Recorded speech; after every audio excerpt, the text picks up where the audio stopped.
5 miles left.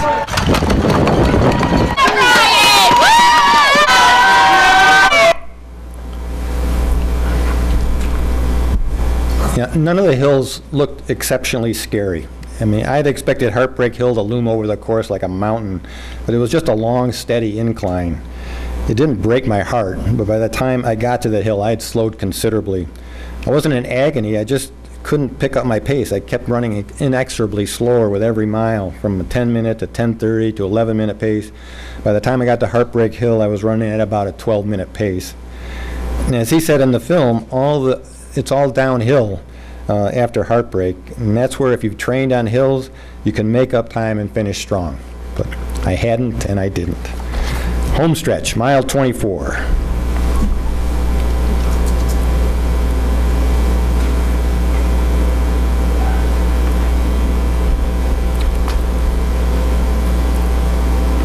Yeah, buddy. 3 hours. Excuse me. 3 miles. 3 miles to go. See the Sitco sign. Cramping up in the thigh a little bit, but I think we're good. 24 miles almost.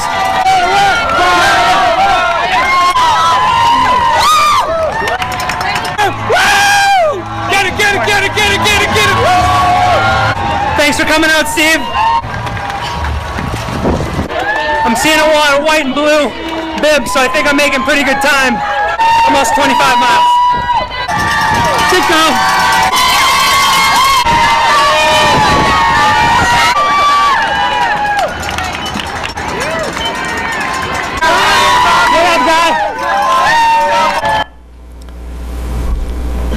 The Sitco sign he points to, that's the landmark everyone looks for. It's the sign that the finish line is near. He made the comment he was seeing a lot of white and blue bibs, and he was in the yellow wave, and he started in the last wave.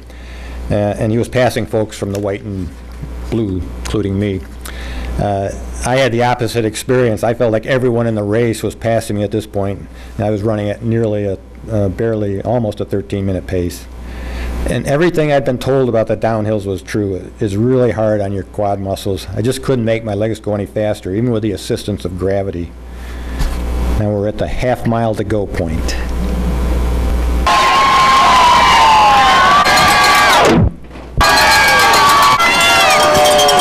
Yeah, buddy.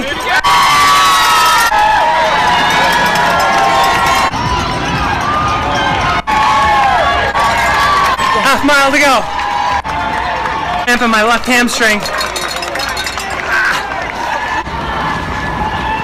Thank you, soldiers. Thank you. Thank you.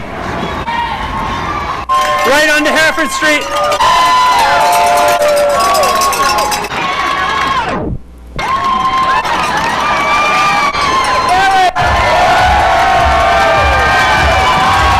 Going to see the family.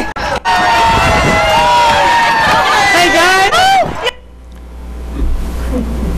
Ryan stopped for a couple minutes to visit with his family, and he put on the shirt that he had for the charity that was running because he'd forgotten it. He'd run in Boston several times, and he knew exactly where his family was.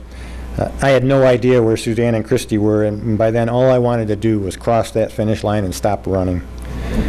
Finish line coming up.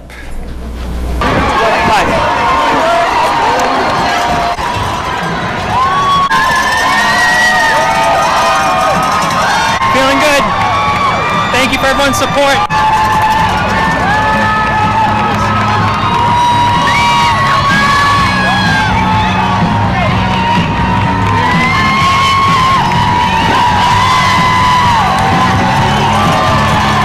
So ladies and gentlemen, as we continue with our John Hancock employee announcing team, please welcome Rebecca Anderson and Joe Barberis, who will take over announcing finishers in the next few minutes.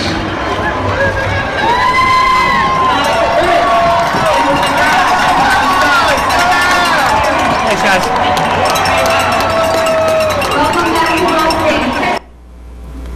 Okay, now I'm going to try show you just the course. Let's see.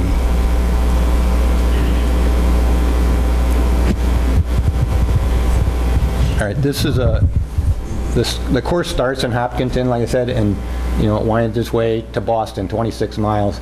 The red marks, I just noted my times at every 5K. As you can see, I started 9:31, 9:28, and then after the halfway point, I went from 10 to 11 to 12, almost 13 minutes at the finish. I'm finished in 4 hours and 42 seconds, and I have my own selection of finishing photos. I'm nearing the finish line, looking for the finish line, almost there, and finally at the finish line, and dazed look on my face, but I was happy to finish.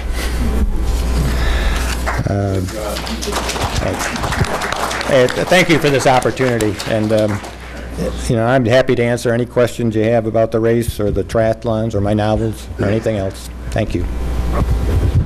Just asking if you're still at it. I did a half marathon last year. It's just so much training. I like to do the shorter races. I'm still racing, but I'm doing short races and triathlons. It takes a long time. What about your knee? How is your left knee? Yeah, I have a lot of aches and pains, you know, like, but the knee is, I'd say, I looked up Dr. Sweeney's 92 years old. He's still around. I was going to thank him. I thought he did a really good job because I haven't had any real problems. What was your eating regimen, carbs, whatever, before the race, and how did it help you manage through the race, and what did you do at the end? I did buy like a smoothie the day before, and I put protein shake in, and I had it all ready. I had some eggs before. You know, you start so early. You have to get up at 5 a.m. and you don't start to run till 11. So it's sort of a, you just sort of eat normally. And I did try to have a lot of protein. And I'm not really much on, you know, carbs or anything else. But during the race, there's all these aid stations. You can get as much these gels or anything else you need. I don't really eat much, or I just drink Gatorade and stuff during the race. I'm not hungry for stuff. I have a question over here. Yeah. The gentleman who was featured in the film, was there somebody on a motorcycle or something like that in front of him with the camera? He did it like this. He was incredible. I thought he did a great job. He's just got a great personality, and he's out there. He's just holding the thing up there like that and running. I mean, he only, you know, he does it occasionally. He doesn't do the whole race that way, but yeah, he just filmed himself. It's like it's impressive. I have a couple questions. One is, you said there were groups. What's the oldest group, and who is the oldest individuals that have run a marathon? And also, how does a person that is as old as you're going to tell us, how do they prepare to get to 26 miles? I know that some of the stats they gave us, like they said, the only age group that had a complete 100% completion success rate was the 80 to 84-year-old women, and there was only one, and she finished. And I don't know if they were older. Pretty much, it's. I don't know how they train. It's like you just. How did you get to 26 miles? What do you think? Say that again. Incrementally, how do you build up to 26 miles? Yeah, and that's. I would have liked to have my coach here, but she had the coach. We would, you know, like in a plan, like she would have me run 6 miles and add a mile each week, but never. I think the longest, like a month before, I ran 20 miles. Never ran more than that, but ran enough miles that, you know, you're sort of building your endurance. I'm not a very good, I'm not studied enough about the long distance running, but I know that generally, I mean, you don't have to run the 26, you don't have to go out and run the marathon to practice it. You just have to have, you know, consistent buildup of miles. But you need to, you know, especially as you get older, like the thing that she finally taught me is you got to, you know, I run 3 times a week. And it was usually like you would run a fast, like a sprint kind of race, something where you're doing hills, and then a long, slow race. You don't even have to try to run at your race pace, but just building up your mileage bank, essentially. I had run a 10K many years ago, and it was an age race where the oldest people and the youngest people started, and it started at IIT, went to the outer drive, north on the outer drive, crossed the river, out to the end of Navy Pier, and then back. And my neighbor who was running with me, we were in our 30s, so we were in the middle group. And as we're coming across the bridge, here comes a 6-year-old kid who was part of the first group. Well, he had a bicycle person, so he wouldn't get lost. And he was the person who was leading the race at that point in time. Any more questions? Hey.